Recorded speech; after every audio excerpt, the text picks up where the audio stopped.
Hello दोस्तों, स्वागत है आप सभी का हमारे यूट्यूब चैनल में। दोस्तों आज हम सिपाही भर्ती परीक्षा का टेस्ट सीरीज तीसरा पार्ट लेकर आए हैं। तो दोस्तों अगर आप वीडियो को शुरू से अंत तक देखते हैं तभी दोस्तों आपको जो है आपके एग्ज़ाम के लिए ये महत्वपूर्ण साबित हो सकता है। तो दोस्तों वीडियो को जो है शुरू से अंत तक जरूर देखिएगा। तो चलिए दोस्तों शुरू करते हैं अपने। कह रहा है कि पहला जो क्वेश्चन कह रहा है कि इन विट्रो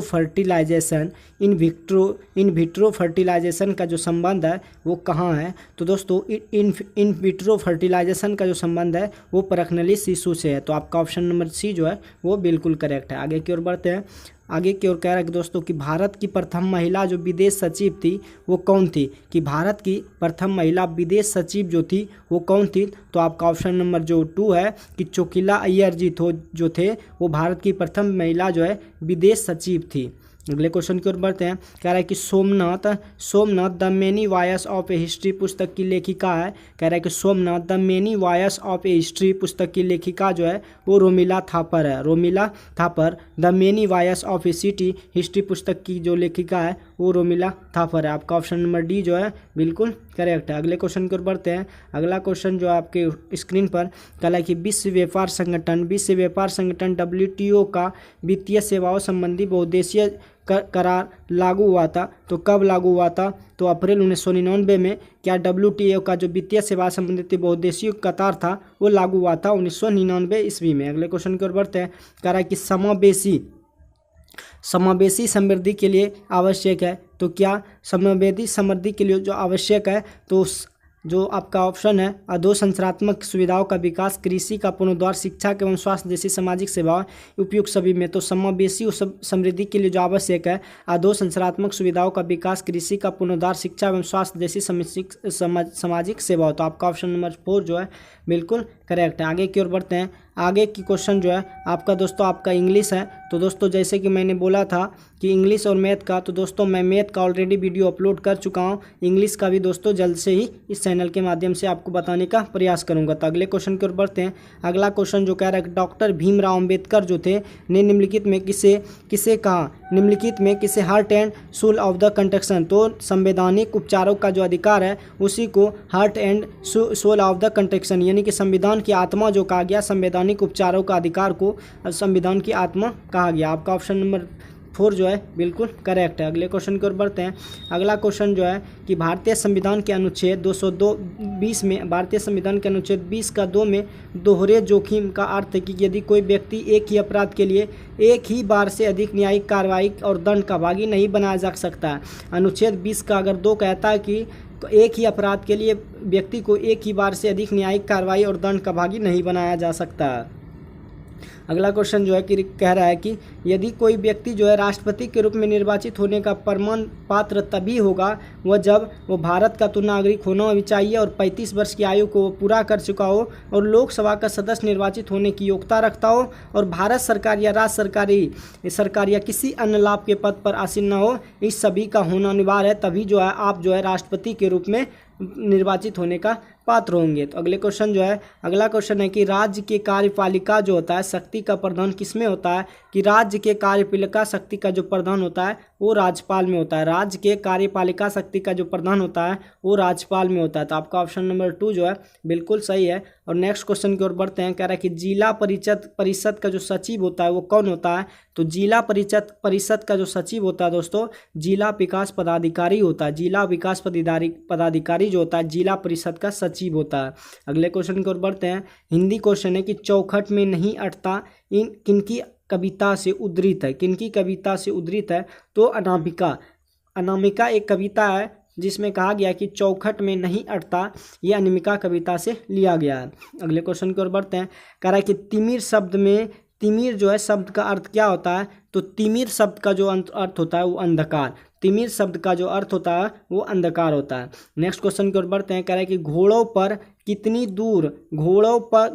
घर कितनी दूर। इस लोकपत्ति का सही अर्थ है कि कर्मठ व्यक्ति के लिए सफलता सरल होती है। कर्मठ व्यक्ति अगर कोई भी व्यक्ति चाह ले तो उसको सफलता जरूर मिलेगी और सफलता जो है मेहनत करने से ही मिलती है। तो घोड़ों का घर जो है कितनी दूर, इस लोकोपत्ति का जो अर्थ है वो कर्मठ व्यक्ति के लिए सफलता सरल होती है। अगले क्वेश्चन की ओर बढ़ते हैं। अगला जो क्वेश्चन कह रहा है कि नीति निपुण शब्द में कौन सा समास है। तो नीति निपुण में जो शब्द में समास है वो तत्पुरुष समास है। कौन सा समास है? नीति निपुण शब्द में तत्पुरुष समास लगा हुआ है। अगले क्वेश्चन की ओर बढ़ते हैं। कह रहे हैं कि घर शब्द का पर्यायवाची शब्द नहीं है, तो घर शब्द का जो पर्यायवाची शब्द नहीं है वो भुवन नहीं है, जबकि आपका निलय भी है, सदन भी है और निकेतन भी है, जबकि भुवन आपका ऑप्शन नहीं है। अगले क्वेश्चन की ओर बढ़ते हैं। कह रहा है कि सरल आवर्त गति करते एक कण की कुल ऊर्जा क्या होता है? अनुत्क्रमणी होता है। किसका? तो आयाम के वर्ग के अनुत्क्रमणिपाती होता है। सरल आवर्त गति करने एक कण की कुल ऊर्जा जो अनुत्क्रमणिपाती होती है आयाम के वर्ग के। अगले क्वेश्चन की ओर बढ़ते हैं। दोस्तों आपको जो है वीडियो को शुरू से अंत तक जरूर देखना है। तो अगले क्वेश्चन जो है करे बर्नौली का जो परिमेय निम्नलिखित में किस नियम पर लागू होती है? तो बर्नौली का जो प्रमेय है निम्न में से किस पर लागू होती है? तो द्रवों के प्रभाव सिद्धांत पर बर्नौली का प्रमेय जो है लागू होता है। आपका ऑप्शन नंबर 1 जो है बिल्कुल करेक्ट है। कह रहा है कि समान द्रव्यमान वाले पदार्थ के एक समान गोला डिस्क तथा ठोस सिलेंडर अनंत तल पर विरामावस्था से लुढ़काए जाते हैं। निम्न में से कौन सा पहले तली पर पहुंचेगा? तो ठोस गोला जो है पहले तली पर पहुंच जाएगा। नेक्स्ट क्वेश्चन की ओर बढ़ते हैं। कह रहा है कि प्रकाश की जो किरणें हैं एक सरल समतल दर्पण पर अभिलंबित आपतित होती है, तो उनमें उत्पन्न जो विचलन है वो क्या होगा? शून्य होगा। कि प्रकाश की किरणें एक समतल दर्पण पर अभिलंबता आपतित होती है तो उसका जो त्वरण होगा वो क्या होगा? शून्य होगा। नेक्स्ट क्वेश्चन की ओर बढ़ते हैं। कह रहा है कि प्रकाश की चाल जो आती है, प्रकाश की चाल इनकी आवृत्ति से निम्नलिखित में किस सूत्र से संबंधित है? तो दोस्तों चाल बराबर जो फार्मूला होता है आवृत्ति गुना तरंगदैर्घ्य होता है। प्रकाश की चाल जो है आवृत्ति से निम्नलिखित में किस सूत्र से संबंधित होती है? तो चाल बराबर जो होती है आवृत्ति गुना तरंगदैर्घ्य। आपका ऑप्शन नंबर सी जो है बिल्कुल करेक्ट है। अगले क्वेश्चन की ओर बढ़ते हैं। दोस्तों कह रहा है कि स्वस्थ मानव नेत्र जो है में फोकसन किया जाता है। किसका? तो पक्षामी मांसपेशियों द्वारा लेंस की उतलता परिवर्तन से। तो आपका जो स्वस्थ मानव नेत्र में फोकसन किया जाता है वो पश्चामी मांसपेशियों द्वारा उत्तल की उतलता परिवर्तन से। आपका जो सी नंबर है बिल्कुल करेक्ट है। नेक्स्ट क्वेश्चन की ओर बढ़ते हैं। नेक्स्ट क्वेश्चन कह रहा है कि दीवार के पीछे खड़े एक व्यक्ति की आवाज़ पहचानी जा सकती है। दीवार के पीछे खड़े एक व्यक्ति की आवाज़ पहचानी जा सकती है विवर्तन तथा गुणता द्वारा। दीवार के पीछे खड़े एक व्यक्ति की आवाज़ जो पहचानी जाती है वो विवर्तन तथा गुणता द्वारा पहचानी जाती है। नेक्स्ट क्वेश्चन की ओर बढ़ते हैं। नेक्स्ट क्वेश्चन जो कह रहा है कि गैल्वेनोमीटर को अमीमीटर में बदलने के लिए इसमें तार लगाया जाता है। क्यों? तो निम्न प्रतिरोध जो होता है समांतर क्रम में होता है। तो गैल्वेनोमीटर को अमीटर में बदलने के लिए इसमें तार लगाया जाता है। क्यों? क्योंकि निम्न प्रतिरोध जो होता है समांतर क्रम में लगाया जाता है। निम्न प्रतिरोध और समांतर क्रम में इसको लगाया जाता है। अगले क्वेश्चन की ओर बढ़ते हैं। कह रहा है कि अस्थायी चुंबक बनाए जा सकते हैं। अस्थायी चुंबक जो है बनाए जा सकते हैं किसके? कोबाल्ट से। अस्थायी चुंबक किससे बनाए जा सकते हैं? कोबाल्ट से बनाए जा सकते हैं। अगले क्वेश्चन की ओर बढ़ते हैं। दोस्तों अगला क्वेश्चन जो कह रहा है कि एक ट्रांसफार्मर का जो प्रयोग किया जाता है वो पर्याप्त प्रत्यावर्ती धारा प्राप्त करने के लिए। ट्रांसफार्मर का जो आप लोग प्रयोग करते हैं यानी कि आपके गांव के लोग जो ट्रांसफार्मर का प्रयोग करते हैं वो पर्याप्त प्रत्यावर्ती धारा प्राप्त करने के लिए ट्रांसफार्मर का प्रयोग किया जाता है। अगला क्वेश्चन आपका मैथ का है। तो दोस्तों मैथ का मैं ऑलरेडी वीडियो अपलोड कर चुका हूँ, तो दोस्तों इस पार्ट का भी मैं वीडियो जरूर अपलोड करूंगा। तो आप लोग दोस्तों इस चैनल पर आप लोग बने रहिएगा। चलिए दोस्तों नेक्स्ट क्वेश्चन की ओर बढ़ते हैं। नेक्स्ट क्वेश्चन जो कह रहा है कि हड़प्पा सभ्यता संबंधित है। हड़प्पा सभ्यता जो संबंधित है किससे? कांस्य युग से। हड़प्पा सभ्यता जो जानी जाती है वो कांस्य युगीन से जानी जाती है। अगले क्वेश्चन की ओर बढ़ते हैं। अगला क्वेश्चन आपके स्क्रीन पर कि जैन परंपरा के अनुसार पहले तीर्थकर कौन थे? तो जैन परंपरा के अनुसार पहले जो तीर्थकर थे वो ऋषभदेव पंत थे। कौन थे? ऋषभदेव पंत थे। अगले क्वेश्चन की ओर बढ़ते हैं। दोस्तों कह रहा है कि महाबोधि मंदिर जो है या महान जागृति मंदिर है जो कहाँ पे स्थित है? तो बिहार में स्थित है। महाबोधि मंदिर या महाजागृति मंदिर जो है वो कहाँ पे स्थित है? बिहार में। आपका ऑप्शन नंबर जो बी है वो बिल्कुल सही है। नेक्स्ट क्वेश्चन की ओर बढ़ते हैं। कह रहा है कि हर्षवर्धन की मृत्यु हुई थी कब? तो हर्षवर्धन की मृत्यु जो हुई थी 647 ईसा पूर्व में। हर्षवर्धन की जो मृत्यु हुई थी 647 ईस्वी में। अगले क्वेश्चन की ओर बढ़ते हैं। अगला क्वेश्चन जो है कि मोहम्मद गजनबी के साथ भारत आने वाला प्रसिद्ध इतिहासकार कौन था? तो मोहम्मद गजनबी के साथ आने वाले प्रथम इतिहासकार जो थे वो अलबरूनी थे। अलबरूनी जो थे वो मोहम्मद गजनबी यानी कि किसके शासनकाल में आए थे? अलबरूनी जो थे मोहम्मद गजनी के शासनकाल में भारत आए थे। अगला क्वेश्चन है जो आपके स्क्रीन पर कह रहा है कि प्रशासन का बुनियादी और आवश्यक तत्व कौन सा है? तो प्रशासन का जो बुनियादी और आवश्यक तत्व है वो संगठन है। प्रशासन का बुनियादी और आवश्यक तत्व जो है वो संगठन है। अगले क्वेश्चन की ओर बढ़ते हैं। अगला क्वेश्चन जो है कि बाबर ने तुजुक ए बाबरी किस भाषा में लिखी थी? कि बाबर ने तुजुक ए बाबरी किस भाषा में लिखी थी? तो तुर्की भाषा में लिखी थी। बाबर ने गजक यानी कि तजुक ए बाबरी जो लिखी थी किस भाषा में लिखी थी?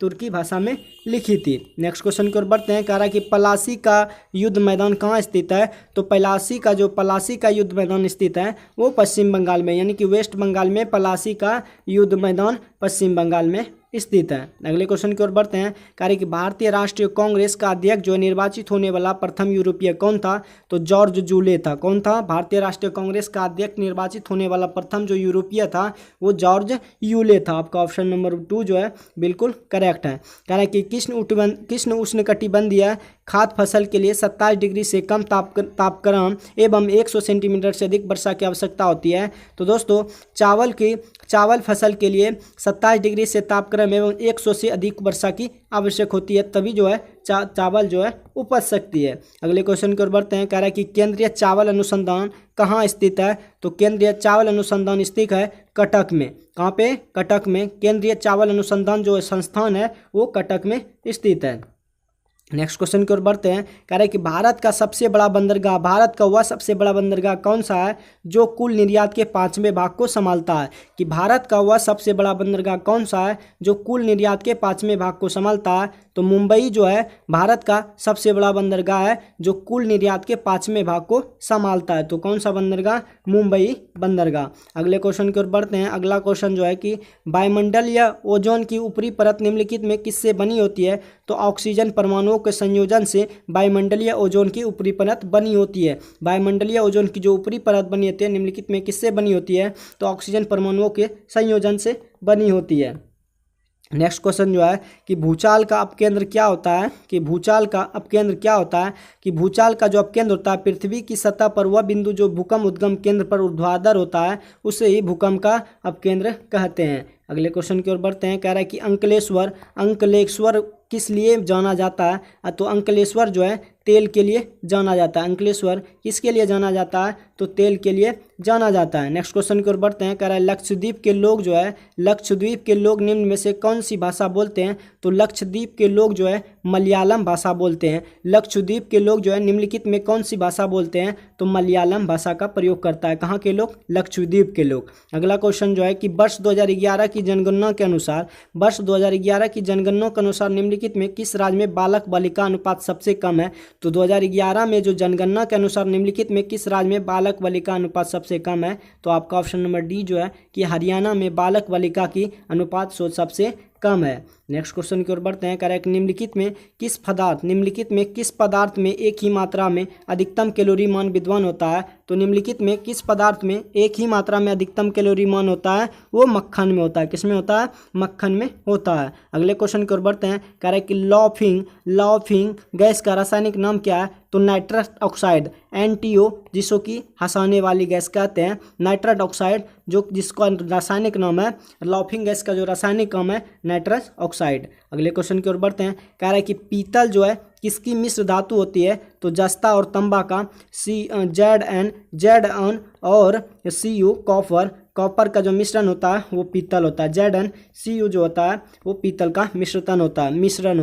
कह रहा है कि प्राकृतिक गैस का मुख्य घटक क्या है? तो प्राकृतिक गैस का जो मुख्य घटक है वो मीथेन है, जिसका कि फार्मूला होता है CH4 और CH4 को मार्स गैस भी कहते हैं। CH4 को मार्स गैस भी कहते हैं। अगले क्वेश्चन की ओर बढ़ते हैं दोस्तों।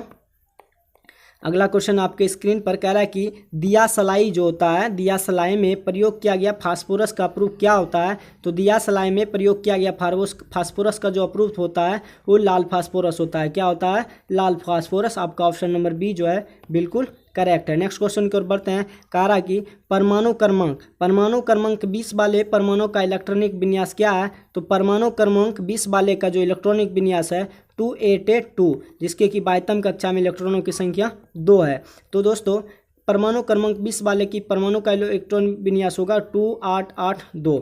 नेक्स्ट क्वेश्चन की ओर बढ़ते हैं। कह रहा है कि ज्वर नियंत्रण में सहायक औषधि का मान क्या है, कि ज्वर नियंत्रण में सहायक औषधि का नाम क्या है, तो पैरासेटामोल जो होता है वो ज्वर नियंत्रण में सहायक औषधि का मान है। अगले क्वेश्चन की ओर बढ़ते हैं। कह रहा है कि वनस्पति तेलों का घी में परिवर्तन कैसे होता है, कि वनस्पति तेलों का घी में परिवर्तन कैसे होता है, तो हाइड्रोजनीकरण द्वारा। किसके द्वारा? हाइड्रोजनीकरण द्वारा। वनस्पति तेलों का जो परिवर्तन घी में होता है वो हाइड्रोजनीकरण द्वारा होता है। अगले क्वेश्चन की ओर बढ़ते हैं। समुद्री शैवाल में क्या होता है, समुद्री शैवाल में क्या होता है, तो आयोडाइड होता है। समुद्री शैवाल में क्या उपलब्ध होता है, तो आयोडाइड उत्पन्न होता है। अगले क्वेश्चन की ओर बढ़ते हैं। कह रहा है कि सेल्यूलोज जो है निम्नलिखित में किसका मुख्य घटक है, तो सेल्यूलोज जो होता है वो कोशिका भित्ति का मुख्य घटक होता है। सेल्यूलोज जो होता है कोशिका भित्ति का मुख्य घटक होता है। अगले क्वेश्चन जो है कि भ्रूण विकास के लिए निम्न में से किस अंग के द्वारा खाद्य की पूर्ति की जाती है,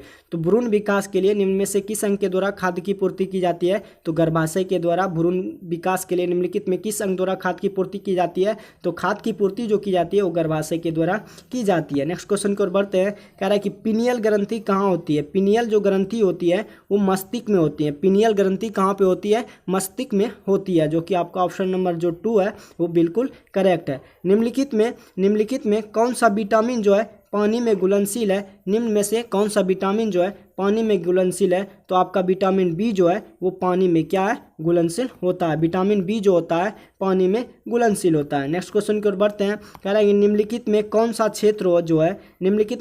क्षेत्र भारत के सकल घरेलू उत्पाद में सर्वाधिक योगदान देता है, तो तृतीय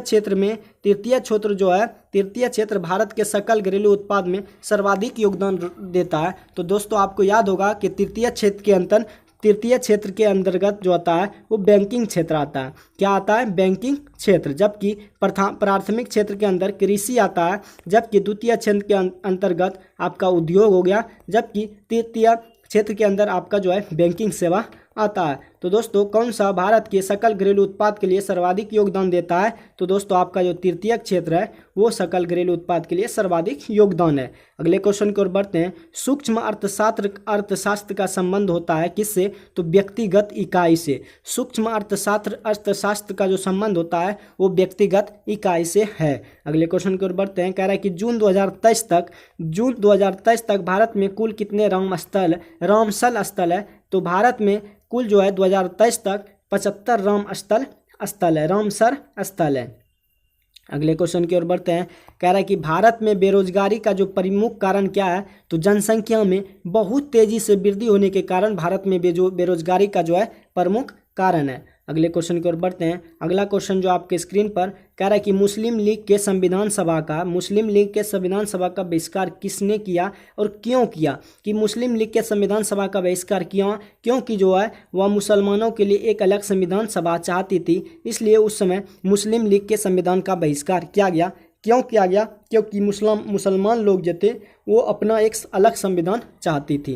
अगले क्वेश्चन की ओर बढ़ते हैं। अगला क्वेश्चन जो है कि अन्य प्लस अन्य की संधि से बना जो शब्द है वो क्या है, अन्य प्लस अन्य की संधि से जो बना शब्द है वो अन्याय शब्द है। अन्य प्लस अन्य की संधि से जो बना शब्द है वो क्या है, अन्याय। नेक्स्ट क्वेश्चन जो है अध्यात्मक शासन प्रणाली में प्रशासन पर कार्यकारी नियंत्रण का प्रयोग कौन करता है, कि अध्यात्मक शासन प्रणाली में प्रशासन पर कार्यकारी नियंत्रण का प्रयोग कौन करता है, तो राष्ट्रपति करता है। अध्यात्मक शासन प्रणाली में प्रशासन पर कार्यकारी नियंत्रण कौन करता है, तो आपका राष्ट्रपति जो है कार्यकारी नियंत्रण करता है। निम्नलिखित में कौन सा उत्कृष्ट गैस नहीं है, तो आपका जो है क्लोरीन है, उत्कृष्ट गैस नहीं है, जबकि शून्य वर्ग के तत्व जो है सब उत्कृष्ट गैस है। नेक्स्ट क्वेश्चन की ओर बढ़ते हैं। नेक्स्ट क्वेश्चन आपके स्क्रीन पर कह रहा है कि निम्नलिखित में कौन सा तत्व निम्न में से कौन सा तत्व जो है हेलोजन समूह के तत्व है। निम्नलिखित में कौन सा तत्व हेलोजन समूह के तत्व है, तो आपका फ्लोरीन आपका जो है हेलोजन समूह के तत्व है। अगला जो क्वेश्चन है कह रहा है कि निम्नलिखित में क्या जल से हल्का होता है। निम्नलिखित में क्या जो होता है वो जल से हल्का होता है। निम्नलिखित में क्या जल से हल्का होता है, तो आपका सोडियम जो है जल से क्या होता है, हल्का होता है। सोडियम जो क्या होता है, जल से हल्का होता है। और नेक्स्ट क्वेश्चन जो है कि भारत में दल विरोधी अधिनियम कब बना था, कि भारत में दल विरोधी अधिनियम जो बना था 1985 ईस्वी में बना था। भारत में दल बदल जो विरोधी अधिनियम था कब बना था, तो 1985। आपका ऑप्शन नंबर सेकंड जो है बिल्कुल सही है। कह रहा है कि नेक्स्ट क्वेश्चन जो कि फुटबॉल टूर्नामेंट संतोष ट्रॉफी 2023 का खिताब किसने जीता था, तो कर्नाटक ने जीता था। फुटबॉल टूर्नामेंट संतोष ट्रॉफी जो 2023 का खिताब किसने जीता था, तो कर्नाटक ने जीता था। अगले क्वेश्चन की ओर बढ़ते हैं। अगला क्वेश्चन आपके स्क्रीन पर कह रहा है कि निम्नलिखित में कौन सबसे अधिक तन्य धातु है, तो आपका जो गोल्ड है सबसे अधिक तन्य धातु है, जिसमें कि सबसे ज़्यादा तन्यता पाई जाती है।